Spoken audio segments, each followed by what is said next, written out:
अब अमेरिका के बाद, जापान के बाद यूक्रेन ने लिया है चीन से बहुत बड़ा पंगा, वो भी ताइवान मामले में। जानेंगे यूक्रेन ने ऐसा क्या किया है जिससे जिनपिंग बहुत ज्यादा गुस्से में है। खैर, जहां एक तरफ ये हो रहा है तो वहीं दूसरी तरफ पाकिस्तान में क्या सिंध में अब बवाल मच रहा है और सिंध के टूटने के आसार बढ़ गए हैं। जानेंगे सिंध में ऐसा क्या बवाल मचा है कि पाकिस्तानी सेना को वहां से भागना पड़ा है। आइए जानते हैं इन खबरों को विस्तार से। रसिया यूक्रेन की जब से लड़ाई हुई है ना, तब से एक चीज देखने को मिला है। शुरुआती दौर में चीन चुपचाप था, चीन न इधर था न उधर था, पर धीरे धीरे चीन प्रो चाइना होता चला गया। कई मंचों पर चीन ने सीधे सीधे रूस के तरफ वोट किए। यूएनएससी में ये चीजें साफ साफ दिखने लगी कि चीन और रूस एक तरफ खड़े हैं। चीन से यूक्रेन ने कई बार कहा कि आप मत करो ऐसा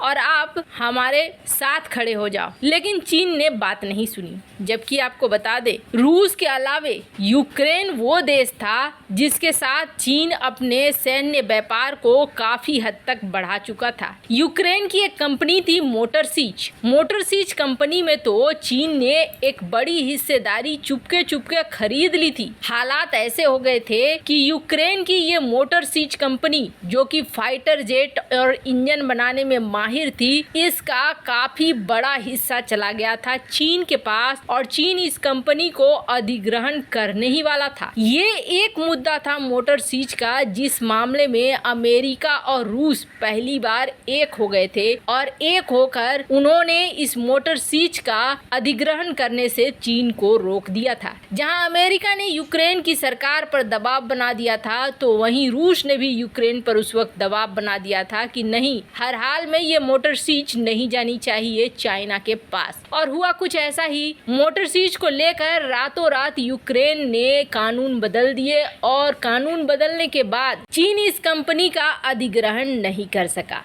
चीन इस कंपनी को तो नहीं अपना सका, लेकिन यूक्रेन के साथ व्यापार को जारी रखे हुए था, यूक्रेन के साथ व्यापार कर रहा था। हालांकि अभी ये जो मोटर सीच की ब्रांच है, ये पूरी तरीके से खतरे में आ गई है। इसलिए खतरे में आ गई है कि ये इंजन, एयरप्लेन, हेलीकॉप्टर, ये सब के पार्ट्स बनाने वाला मोटर सीच जापोरिजिया में इसका हेडक्वार्टर है और यूक्रेन और रसिया युद्ध का असर इस पर बहुत ज्यादा पड़ रहा है, ये भी देखने को मिला है। खैर, लेकिन ये अधिग्रहण नहीं होने के बाद भी यूक्रेन के साथ चीन के रिश्ते बहुत अच्छे रहे। चीन ने कई सारे व्यापार किए, इसलिए भी अच्छे रहे क्योंकि यूक्रेन रूस की तुलना में सस्ते पार्ट्स वगैरह देता था। साथ ही साथ चीन एक लंबी प्लानिंग के तहत यूक्रेन के साथ रिश्ता रख रहा था। इसके पास सोवियत संघ के पुराने सारे टेक्नोलॉजी थे जो किसी हाल में चीन हासिल करना चाहता था।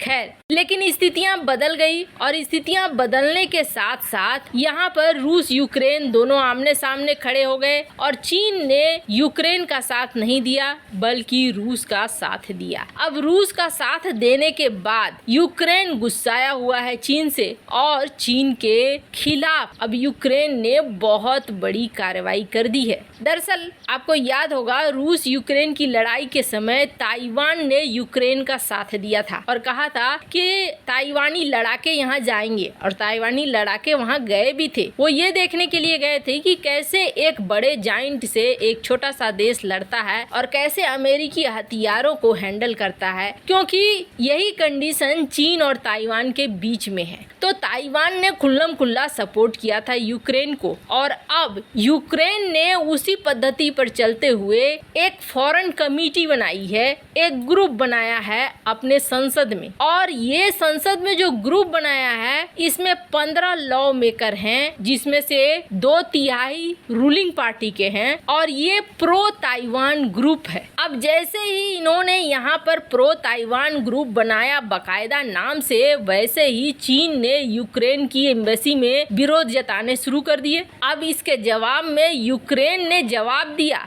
यूक्रेन के फॉरेन अफेयर्स ने ये कहा कि चीन दूसरे देश के पार्लियामेंट को डिक्टेट करने की कोशिश कर रहा है, अपने हिसाब से चलाने की कोशिश कर रहा है और ये सब कुछ नहीं होगा। आपको बता दें, इस मामले में यूक्रेन के सांसद से मिलना चाहते थे चाइनीज एम्बेसडर, लेकिन उन्होंने कह दिया कि नहीं, हम नहीं मिलेंगे, इस ग्रुप को लेकर कोई बात नहीं होगी। अब ये यूक्रेन की तरफ से बहुत बड़ा झटका है चीन को। ताइवान मामले में अब यूक्रेन भी सामने आ रहा है, जो कभी वन चाइना पॉलिसी का समर्थन करता था। खैर, जहां एक तरफ ये हाल है तो वहीं दूसरी तरफ बहुत बुरा हाल है पाकिस्तान का। जी नहीं, बाढ़ की बात नहीं हो रही है, यहाँ तो अब पाकिस्तान के टूटने की बात हो रही है। आधा पाकिस्तान भले पानी में हो, लेकिन आधा तो अभी भी जमीन पर है और इस जगह पे अभी भी समस्याएं बनी हुई है। पाकिस्तानी सेना पर लगातार हमले हो रहे हैं और ये छिटपुट हमले पाकिस्तानी सेना को